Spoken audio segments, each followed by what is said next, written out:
Channel இன்னைக்கு சூப்பரான dish பார்க்க போறோம். வாங்க வீடியோக்குள்ள போலாமா? சுவையான சக்கரவள்ளி கிழங்கு பொரியல் எப்படி செய்யலாம் பார்க்கலாமா? தேவையான பொருட்கள்: சக்கரவள்ளி கிழங்கு இப்படிதான் இருக்கும். தோல் சீவிட்டு சின்ன சின்னதா கட் பண்ணி தண்ணியில போட்டுருங்க. அப்புறம் கடுகு, உப்பு, மிளகாத்தூள், எண்ணெய்.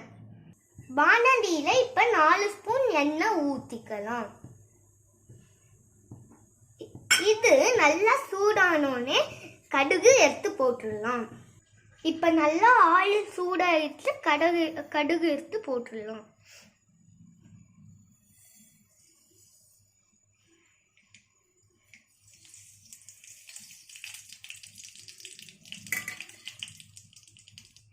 நெக்ஸ்ட் சக்கரவள்ளி கிழங்க தண்ணி இல்லாம வடகட்டிட்டு போட்டுடலாம்.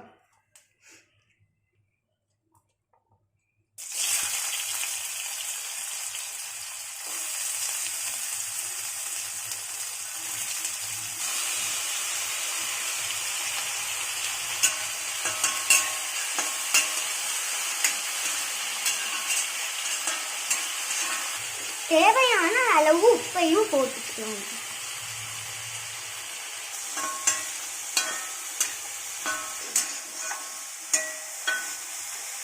இந்த மாதிரி மூடிய போட்டு 10 நிமிஷம் சிம்ல வச்சிருங்க. அது சிம்ல அப்படியே நல்லா குக் ஆயிரும். இப்ப 10 மினிட்ஸ் ஆயிடுச்சு, நல்லா குக் ஆயிடுச்சு. கடைசியா இந்த மிளகாத்தூள் எடுத்து போட்டுட்டு நல்லா மிக்ஸ் பண்ணிடலாம்.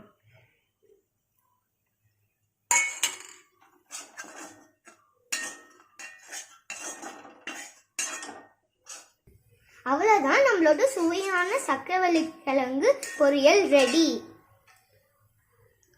அவ்வளவுதான், பவுலுக்கு ஷிஃப்ட் பண்ணிடலாம். பாருங்க ஃப்ரெண்ட்ஸ், பார்க்கறதுக்கே அழகா இருக்கு. சில்ட்ரன்ஸ் பொட்டேட்டோ ஃப்ரை சாப்பிடாம இதை செஞ்சு கொடுத்தீங்கன்னா ஆரோக்கியமா இருப்பாங்க. இது இந்த சீசன்ல தான் கிடைக்கும். இந்த மாதிரி டிஷ் பண்ணி கொடுங்க.